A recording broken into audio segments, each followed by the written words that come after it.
RPL atau rekayasa perangkat lunak tersendiri, terus tujuan, dan yang terakhir konsep dan prinsip dasar.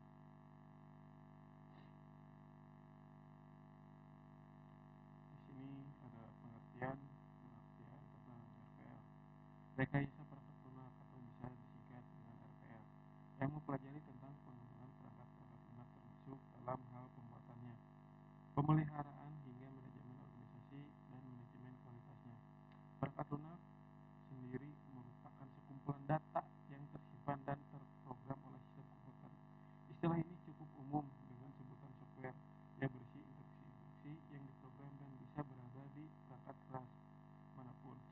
Software pada mulanya adalah sebuah kode mesin atau mesin code yang dibuat oleh seorang ilmuwan, berisi angka-angka binar yang dapat dikenali oleh komputer, terkhusus prosesor.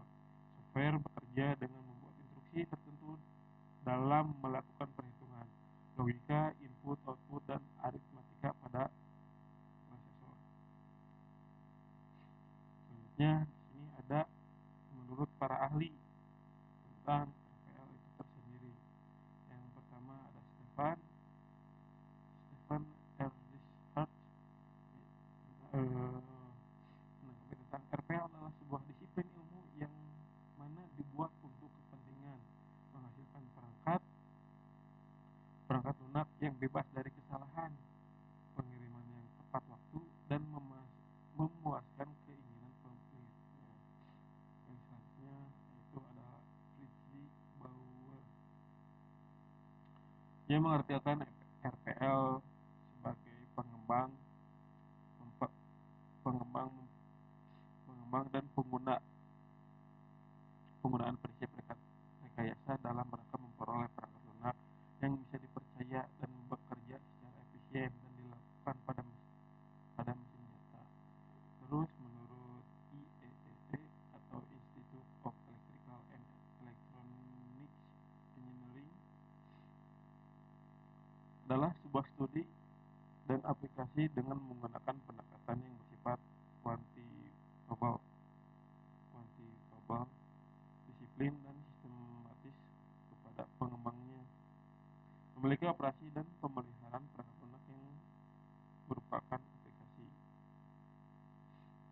Selanjutnya yaitu ada tujuan. Secara umum tujuan dari rekayasa perangkat lunak itu sebenarnya tidak berbeda dengan bidang rekayasa lain. Pada bidang rekayasa akan selalu mengupayakan untuk bisa menghasilkan output dengan kinerja yang tinggi dan penyelesaian tepat, serta menggunakan biaya yang tidak terlalu banyak. Nah, di sini ada beberapa tujuan di RPL tersendiri. Saya memasukkan hanya beberapa. Yang pertama ada mengembangkan perangkat lunak. Mengembangkan perangkat lunak yang bisa berfungsi dan berguna bagi penggunanya menjadi tujuan utama dari seorang mempelajari RPL. Tentunya perangkat lunak harus memiliki fungsi dan kegunaan yang spesifik agar bisa digunakan oleh penggunanya. Terus yang kedua adalah memperbarui fungsi.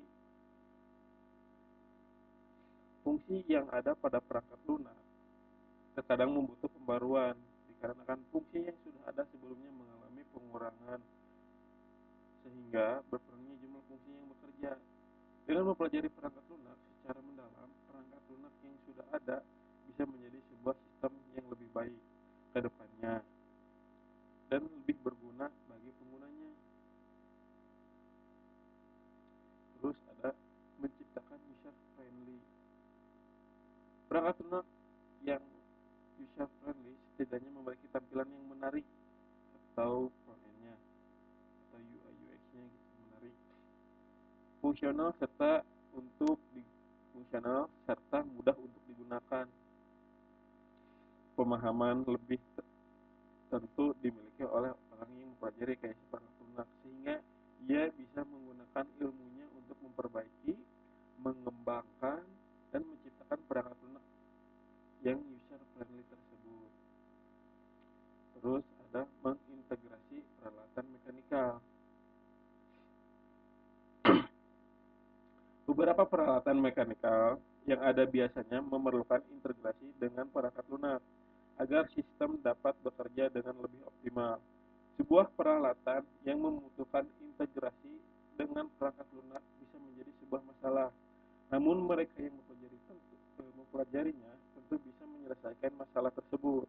Dengan begitu, kegiatan operasionalnya mendukung untuk menggunakan alat tersebut. Terus yang terakhir adalah melakukan perawatan atau bisa disebut maintenance. Mempelajari LPL tidak membuat Anda terpaku dengan pembuatan dan pengembangan sistem perangkat lunak yang ada, tetapi juga pada perawatan atau maintenance. Perangkat lunak yang ada, perawatan dibutuhkan jika perangkat lunak tersebut mengalami kendala atau gangguan. Agar sistem tetap bagus, maka diperlakukannya perawatan berkala. Selanjutnya yaitu tentang konsep, prinsip, dasar rekayasa perangkat lunak. Seperti tujuan, saya memasukkan cuma beberapa konsep prinsip dasar. Yang pertama adalah manajemen proyek perangkat lunak. Meliputi perencanaan, perorganisasian, pengendalian, dan monitoring proyek perangkat lunak. Tujuannya adalah untuk memastikan proyek berjalan sesuai jadwal, anggaran, dan kualitas yang diharapkan.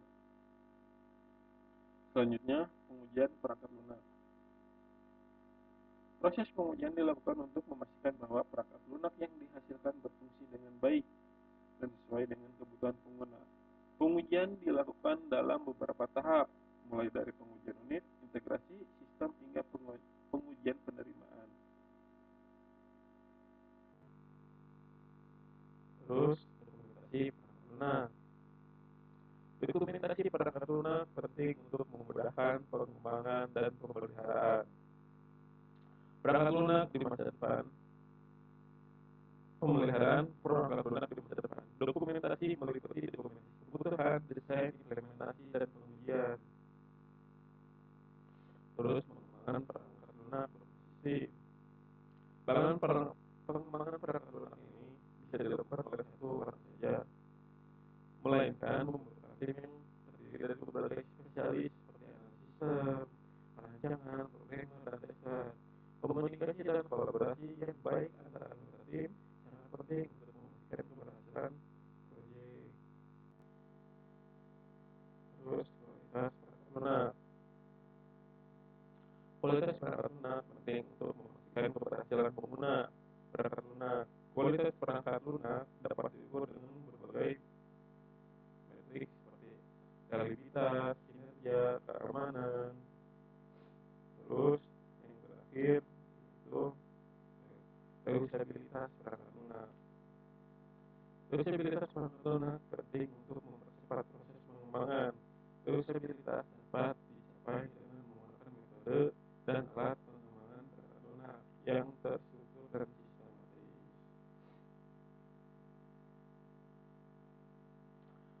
Dan alat pengembangan perangkat lunak yang terstruktur dan sistematis. Prinsip kerja dasar dalam manajemen perangkat lunak meliputi yang pertama, keterlibatan pengguna.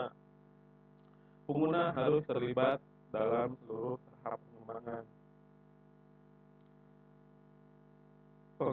Dalam tahap pengembangan perangkat lunak untuk memastikan bahwa perangkat lunak yang dihasilkan sesuai dengan kebutuhan pengguna.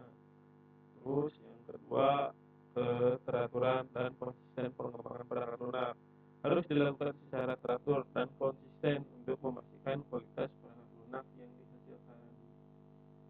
Mungkin sekian dari saya. Sebelumnya minta maaf teman-teman jika penjelasannya terlalu singkat. Semua ini